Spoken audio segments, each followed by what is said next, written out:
एक छोटे से गांव में बलदेव अपनी पत्नी अनीता और 2 छोटे बच्चों के साथ रहता था। बलदेव मेहनत मजदूरी करके अपना गुजारा करता था। इस बार गांव में जाड़ों की ठंड कहर बरसा रही थी। लोगों का घर से बाहर निकलना मुश्किल हो रहा था। ठंड इतनी तेज थी कि शरीर की हड्डियां तक कांपने लगी थी। जाड़े आ गए हैं। कई साल से बच्चे एक ही कंबल ओढ़कर जाड़ों के दिन काट देते हैं और अब तो वो कंबल भी फटकर तार तार हो गया है। इस बार तुम नया कंबल ले आओ। अब उस पुराने फटे कंबल में ठंड नहीं रुकती है। बच्चों को ठंड से कांपते हुए देखकर रोना आता है। बच्चों को देखकर मुझे भी रोना आता है। मैं एक बदनसीब बाप हूँ जो घर में एक कंबल भी नहीं ला सकता। अनीता, तुम तो जानती हो मेरी रोज की कमाई से हमारे घर का गुजारा ही बहुत मुश्किल से हो पाता है। ऐसे में मैं कंबल कहाँ से ला सकता हूँ? एक कंबल की कीमत कम से कम 500 रुपये होगी और मैं दिन में बड़ी मुश्किल से 100 रुपये कमा पाता हूँ। मेरे पास 200 रुपए हैं। ये 200 रुपए मैंने बड़ी मुश्किल से जमा किए हैं। तुम्हारी दोस्त गोविंद किसान से हमें 300 रुपए लेने हैं ना? तुम उनसे 300 रुपए लेकर एक कंबल ले आओ। हाँ, तुमने सही समय पर याद दिलाया। गोविंद से हमें 300 रुपये लेना है। मैं अभी जाकर उससे रुपए लेकर आता हूँ। बाहर तेज हवा और ठंड के कारण लोगों का निकलना मुश्किल हो रहा था। ठंड इतनी भयानक थी कि कोई भी अपने घर से बाहर नहीं निकल रहा था। बलदेव ठंड में कांपते हुए गोविंद से रुपए लेने के लिए उसके घर की ओर चलता रहता है। गोविंद अपने घर के अलाव जलाकर बैठा था। बलदेव को गोविंद अपने घर पर देख उससे कहता है, अरे बलदेव भाई, आज मेरे घर कैसे आना हुआ? सब खैरियत तो है ना? हाँ भैया, ऊपर वाले का शुक्र है। दरअसल मैं तुम्हारे पास अपने उधार दिए हुए 300 रुपये लेने आया हूँ। मुझे कंबल लाना है। बगैर कंबल के मेरे बच्चों को रात काटनी मुश्किल हो रही है। बलदेव भाई, तुम्हारा दुख मैं समझ सकता हूँ, लेकिन मेरी परिस्थिति भी कुछ सही नहीं है। इस समय घर में एक पैसा भी मौजूद नहीं है। तुम अपने 300 रुपये फिर कभी ले जाना। उतने में ही वहाँ गोविंद की पत्नी आ जाती है। तुम बलदेव भाई के पैसे क्यों नहीं देते हो? ऐसी जाड़े भरी रात में उनके बच्चे बगैर कंबल के कैसे रात काटते होंगे? अरे कैसे दे दूं? तुम तो जानती हो इस ठंड में सारा काम बंद पड़ा हुआ है। बलदेव भाई, मेरे पास ये 100 रुपए हैं। तुम इन्हें ले लो। बचे हुए 200 रुपए हम तुम्हें बाद में दे देंगे। बलदेव दुखी मन से 100 रुपए लेकर बनिए की दुकान की ओर निकल जाता है। अब उसके पास कुल 300 रुपए हो गए थे। कुछ समय चलने के बाद बनिए की दुकान आ जाती है। बनिया बलदेव को बहुत सारे कंबल दिखाता है, लेकिन कोई भी कंबल 500 रुपए से कम का नहीं होता। सेठ जी, मेरे पास केवल 300 रुपये हैं। आप मुझे कोई सस्ता सा कंबल दिखा दो। अरे भाई, 500 रुपए के नीचे कोई कंबल नहीं है। सेठ जी, तुम मुझे ये 500 वाला कंबल दे दो। मैं तुम्हें बाकी 200 रुपये कुछ दिन में दे दूंगा। हम ऐसे कंगालों को उधार नहीं देते। कौन पीछे पीछे फिरे? जाओ अपना काम करो। 1 घंटा खराब करवा दिया। जेब में 300 रुपए है और कंबल लेने चला है 500 वाला। बेचारा बलदेव सेठ की बात सुनकर निराश होकर घर की ओर निकल जाता है। रास्ते में वो सोचने लगता है, कितनी हैरानी की बात है। मैं सारे दिन काम करता हूँ, फिर भी घर में कोई आराम का साधन नहीं है। गर्मियों में गर्मी से परेशान रहते हैं और जाड़े में ठंड से परेशान रहते हैं, और ना ही कभी पेट भर खाना मिल पाता है। ऐसी जिंदगी जीने से क्या फ़ायदा जब मैं अपने बच्चों को सुख नहीं दे सकता। बेचारी अनीता ने घर से चलते समय कहा था कि कंबल ज़रूर लेकर आना। अब मैं क्या जवाब दूंगा उसको? बेचारी मेरी वजह से कितनी परेशानियों का सामना कर रही है। अब मैं क्या करूं, कहाँ जाऊं? तभी बलदेव को ठंड से कांपता हुआ एक बूढ़ा आदमी दिखाई देता है जो किसी गहरी सोच में डूबा हुआ था। उस बूढ़े आदमी को देखकर ऐसा मालूम हो रहा था जैसे वो बहुत बड़ी मुसीबत में है, लेकिन बलदेव उसे देखकर आगे बढ़ जाता है। थोड़ी दूर जाने के बाद बलदेव सोचने लगता है, मैं कितना निर्दयी हूँ। बेचारे उस बुजुर्ग आदमी को ठंड में सिकुड़ते हुए छोड़ आया। कहीं वो बूढ़ा आदमी ठंड से मर ना जाए। पता नहीं उसने कुछ खाया होगा भी या नहीं। कितना बुरा होगा अगर मैं उसे इस हालत में छोड़कर चला गया। मुझे उसकी मदद करनी चाहिए। फिर बलदेव वापस उस बूढ़े आदमी के पास गया। उस आदमी को ठंड से कांपता हुआ देखकर बलदेव को उस पर तरस आ गया। बाबा, आप इतनी ठंड में यहाँ क्यों बैठे हो? क्या आपको कोई मदद चाहिए? बेटा, मदद तो मुझे चाहिए, लेकिन तुम मेरी क्या मदद करोगे? तुम्हारे कपड़े तो खुद तुम्हारी कहानी बता रहे हैं। बाबा, मेरे बस का हुआ तो मैं आपकी मदद जरूर करूंगा। ज्यादा न सही तो थोड़ी बहुत तो कर ही दूंगा। बेटा, मैंने एक सूदखोर से ब्याज पर 200 रुपए लिए थे, लेकिन मैं समय पर उसके पैसे नहीं दे पाया, इसलिए उसने मुझसे मेरा घर छीन लिया और मुझे बेघर कर दिया। मेरे पास इतने पैसे नहीं हैं कि मैं उस सूदखोर के पैसे देकर अपना घर वापस ले सकूं। ना ही मुझसे अब कोई काम होता है जो उसके पैसे कमाकर दे सकूं। बाबा, आपके घर में और कोई नहीं है क्या? आपके बच्चे कहाँ हैं? बेटा, मेरे 2 लड़के हैं।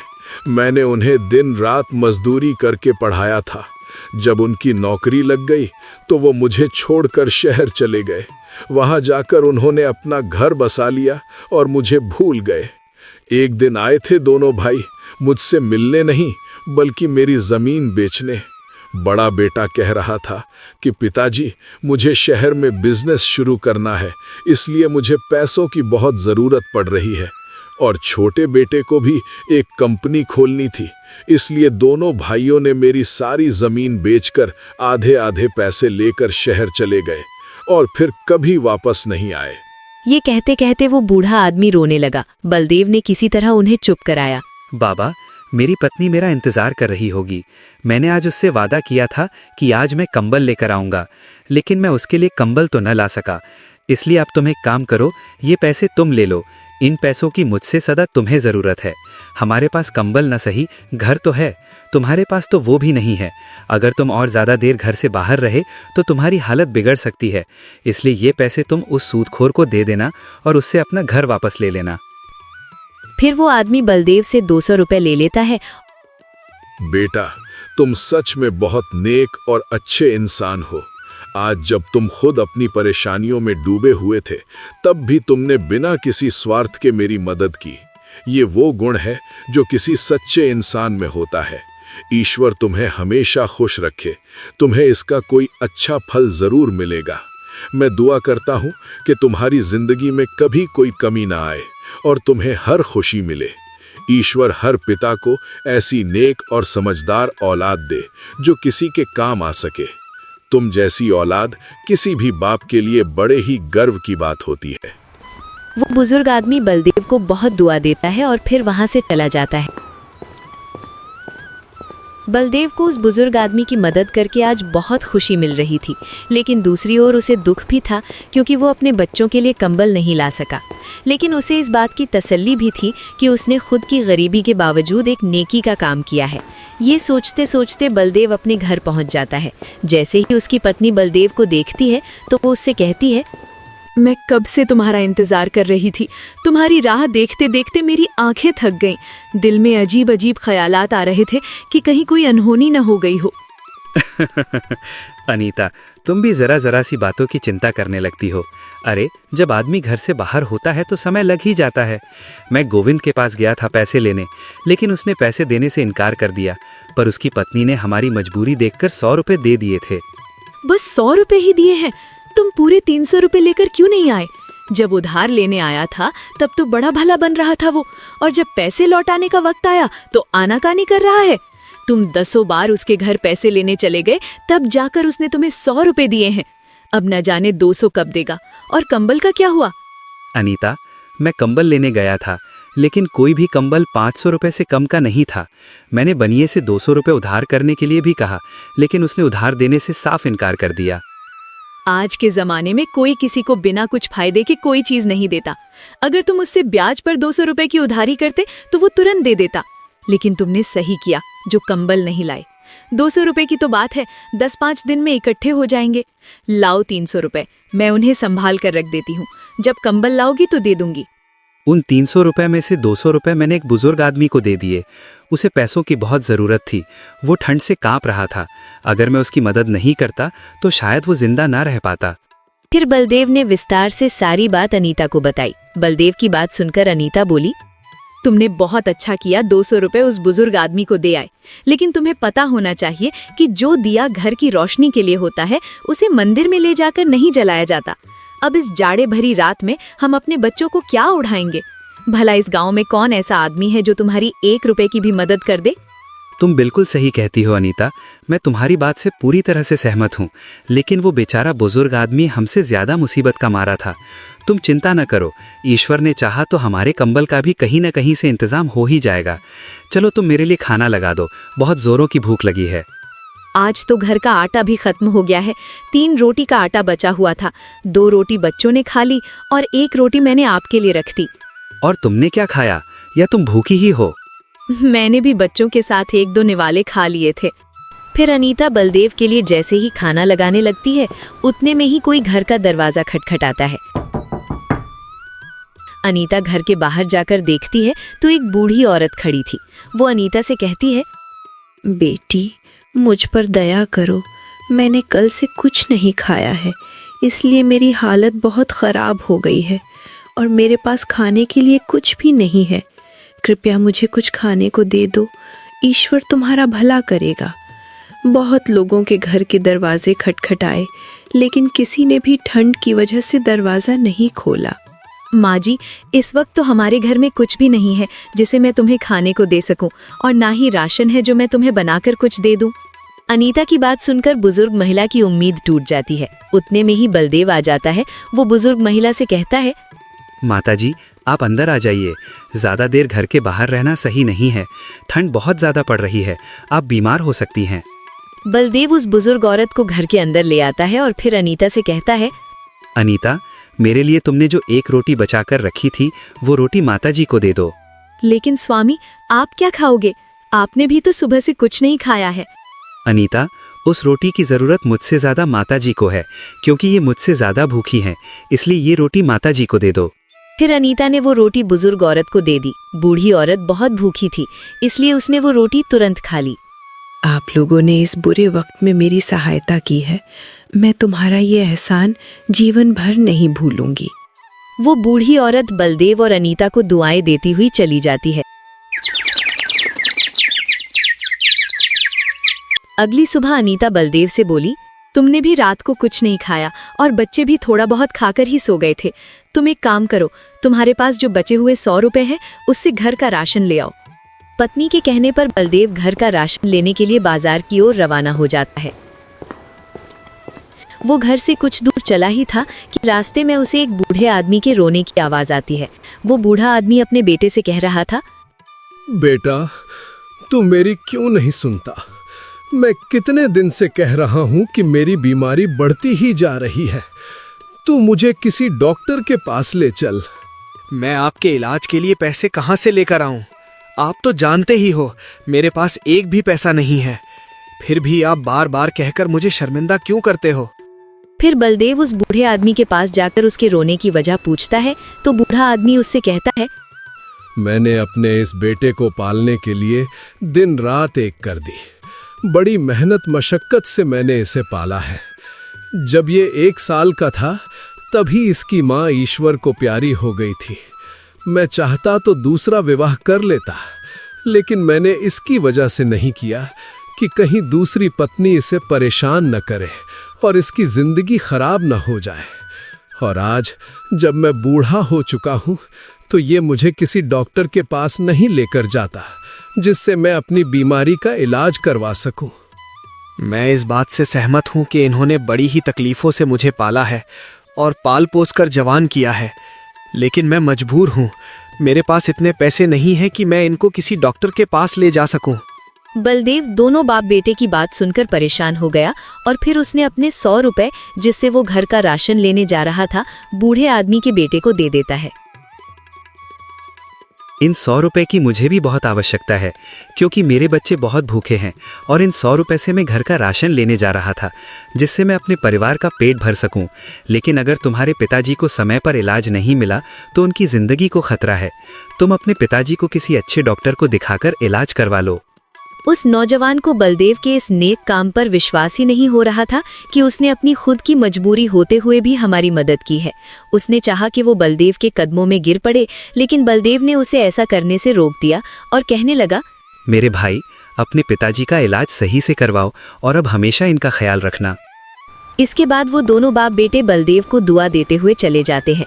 उनके जाने के बाद बलदेव तरह तरह के ख्यालों में खो जाता है। वो बेचारा बहुत ही हैरान और परेशान था, इसलिए वो सोचने लगता है, घर जाकर अनीता को क्या जवाब दूंगा। बच्चे भूखे हैं, मेरा इंतज़ार कर रहे होंगे कि पिताजी राशन लेकर आते ही होंगे। मैं अब उनके सामने किस मुंह से जाऊं? अगर उस नौजवान की मदद नहीं करता तो उसका बूढ़ा बाप बीमारी की वजह से चल बसता। अब मैं किसी को परेशान भी तो नहीं देख सकता हूँ। लेकिन इस दुनिया में बहुत से लोग परेशान हैं, तो क्या मैं सभी की मदद करता रहूँगा? क्या खुद की परेशानी से बड़ी कोई परेशानी हो सकती है? बलदेव के दिमाग में अनगिनत ख्याल आता रहे थे, लेकिन भूख की वजह से उससे चला भी नहीं जा रहा था। फिर भी वो अपने घर जाने को मजबूर था। गिरता पड़ता वो किसी तरह अपने घर पहुंचा। उसने दरवाजे पर दस्तक दी।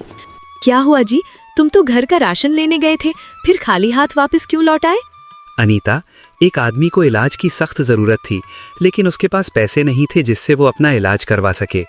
मुझसे उसका दर्द देखा नहीं गया, इसलिए वो 100 रुपये मैंने उस आदमी को दे दिए। अपने पति की बात सुनकर अनीता गुस्से से आग बबूला हो उठी और फिर बलदेव से बोली, तुम्हें तो सिर्फ दूसरे लोगों का दर्द दिखाई देता है। अपने बच्चे भूख से तड़प रहे हैं, उनकी कोई फिक्र नहीं है, और कल से खुद ने भी कुछ नहीं खाया। दूसरों को मुसीबत में देखकर उनकी मदद करते फिरते हो, लेकिन पता नहीं तुम्हें अपने बच्चों पर दया क्यों नहीं आती, क्यों उनका दर्द नहीं दिखाई देता। अब तुम ही बताओ, मैं अपने बच्चों को क्या खिलाऊं जो उनकी भूख मिट सके। अब मेरे बच्चों में ज्यादा देर तक भूख बर्दाश्त करने की हिम्मत नहीं है। अब तो लगता है भूख के मारे इनकी जान ही निकल जाएगी। अनीता, ऐसा मत कहो। जो चीज़ जिसके नसीब में होती है वो उसी को मिलती है। वो बेचारा बूढ़ा आदमी बहुत मजबूर और लाचार था। अगर तुम भी उस बूढ़े आदमी की फरियाद सुनती तो तुम भी वही करती जो मैंने किया। तुम विश्वास रखो, ईश्वर हमारे लिए भी कोई रास्ता ज़रूर निकालेगा। बलदेव की बात सुनकर अनीता का गुस्सा शांत हो गया। फिर वो बलदेव से बोली, तुम एक काम करो, मेरी ये सोने की चेन साहूकार के पास गिरवी रखकर कुछ पैसे ले आओ। जब हमारे पास पैसे आ जाएंगे तो हम साहूकार से चेन वापस ले लेंगे। फिर बलदेव ने अपनी पत्नी से चेन ले ली। वो नहीं चाहता था कि साहूकार के पास चेन गिरवी रखकर पैसे ले आए, लेकिन बेचारा मजबूर था। बिना कुछ कहे चुपचाप साहूकार के घर की ओर चल पड़ा।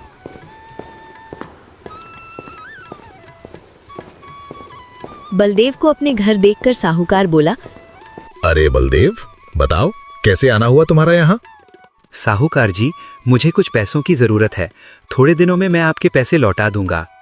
बलदेव, पैसे तो मैं तुझे दे दूंगा, लेकिन तुम्हें पैसों के बदले कुछ गिरवी रखना होगा। मैं तुम्हें पैसे दे दूंगा और जब तुम ब्याज के साथ मेरे पैसे लौटा दोगे तो मैं तुम्हारी गिरवी रखी चीज वापस कर दूंगा। फिर बलदेव साहूकार को अपनी पत्नी की चेन दे देता है। चेन लेकर साहूकार बलदेव को पैसे दे देता है। बलदेव पैसे लेकर बाजार से घर का राशन लेकर अपने घर की ओर निकल जाता है। ठंड इतनी भयानक थी कि उसका चलना मुश्किल हो रहा था, परंतु उसे जल्दी से जल्दी अपने घर पहुंचना था, क्योंकि उसकी पत्नी और बच्चों ने कल से एक निवाला भी नहीं खाया था। बड़ी मुश्किल से वो अपने घर पहुंचता है। उसके बाद उसकी पत्नी सबके लिए खाना बनाती है और सभी खाना खाते हैं। खाना खाने के बाद वो सो जाते हैं। आधी रात को 2 चोर राजा के खजाने से चोरी करके भाग रहे थे। उनके पीछे राजा के सिपाही पड़े हुए थे। उनसे बचने के लिए ही वो बलदेव के घर में घुस जाते हैं। उनके पास बहुत सारे सोने के सिक्के की एक थैली थी। तुम तो कह रहे थे कि तुम छोटी मोटी चोरी करते हो। तुम्हारे चक्कर में मेरी जान भी खतरे में है। अगर सिपाहियों ने हमें पकड़ लिया तो राजा हमें जिंदा नहीं छोड़ेगा। मैं तो कह दूंगा कि तुमने ही मुझे चोरी करने के लिए कहा था। मेरी पत्नी हमेशा मना करती रही कि मैं तुम्हारे साथ न रहूं, लेकिन मैंने उसकी एक न सुनी और आज मैं इस मुसीबत में फंस गया। मैंने कहा था तुम्हें चोरी करने के लिए। अरे तुम ही रोज मुझसे कहा करते थे मुझे अपने साथ ले चलो। आज पहली बार तुम्हारी वजह से ये मुसीबत खड़ी हुई है, वरना आज तक मुझ पर किसी को शक नहीं हुआ है। भाई, मैं तुम्हारे हाथ जोड़ता हूँ, मुझे किसी भी तरह से इस परेशानी से बाहर निकालो। मैं मरना नहीं चाहता। मेरी पत्नी और बच्चे मेरा इंतजार कर रहे होंगे। एक काम करते हैं, इस सोने के सिक्कों की थैली को यहीं छोड़ चलते हैं। इसी में हमारी भलाई है। अगर जिंदा रहे तो पैसे और कमा लेंगे, अगर पकड़े गए तो जान जाएगी। फिर वो दोनों चोर सोने के सिक्कों से भरी थैली बलदेव के घर में ही छोड़कर चले जाते हैं। सुबह जब बलदेव और उसकी पत्नी सोकर उठते हैं तो देखते हैं कि एक थैली रखी है। बलदेव ने जब वो थैली खोली तो सोने के सिक्के देखकर उसके होश उड़ गए। लगता है ये सब ईश्वर की मेहरबानी है। उन्होंने ही हमारी परेशानी देखकर ये सिक्के हमारे घर में रखे हैं। बलदेव उन सिक्कों को ध्यान से देखता है तो उन पर राज्य की मोहर लगी हुई थी। नहीं अनीता, ये कोई ईश्वर की मेहरबानी नहीं है, ये राजा के शाही खजाने के सिक्के हैं। लगता है कोई चोर इन्हें चुरा कर ले आया और पकड़े जाने के डर से वो इस पोटली को यहीं छोड़कर भाग गया। तो अब आप क्या करोगे? हमें ये सिक्के वापस राजा को लौटा देना चाहिए। स्वामी, अगर हमने ये धन दे दिया तो हम फिर से वही गरीबी वाली जिंदगी जिएंगे। ईश्वर ने हमें अमीर होने का मौका दिया है। नहीं अनीता, ईमानदारी से बड़ी कोई दौलत नहीं होती। इतना कहकर बलदेव सिक्कों की थैली लेकर राजमहल की ओर निकल जाता है। उधर राजा के पास रात में हुई चोरी की खबर पहुंच जाती है। कुछ समय बाद वो राजमहल पहुंच जाता है और फिर वो सेनापति से मिलकर उन्हें सारी घटना के बारे में बताता है। सेनापति उसे राजा से मिलाने के लिए अपने साथ अंदर ले जाता है। क्या हुआ सेनापति जी, और ये कौन है?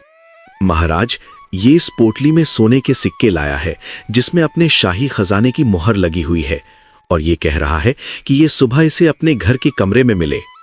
फिर बलदेव ने राजा को सारी घटना के बारे में विस्तार से बताया। राजा उसकी ईमानदारी देखकर बहुत प्रसन्न हुआ और उसने आधे सिक्के बलदेव को इनाम के तौर पर दे दिए। उन सोने के सिक्कों को पाकर बलदेव बहुत खुश हुआ और अपने घर आ गया। फिर उसने सोने के सिक्कों को बेचकर अपने लिए एक अच्छा सा घर बनवा लिया। अब वो बहुत मालदार हो गया। वो अपनी पत्नी के साथ खुशी से जीवन बिताने लगता है। यदि आपको ये कहानी देखकर मजा आया हो तो लाइक कर दीजिए और सब्सक्राइब कर लीजिए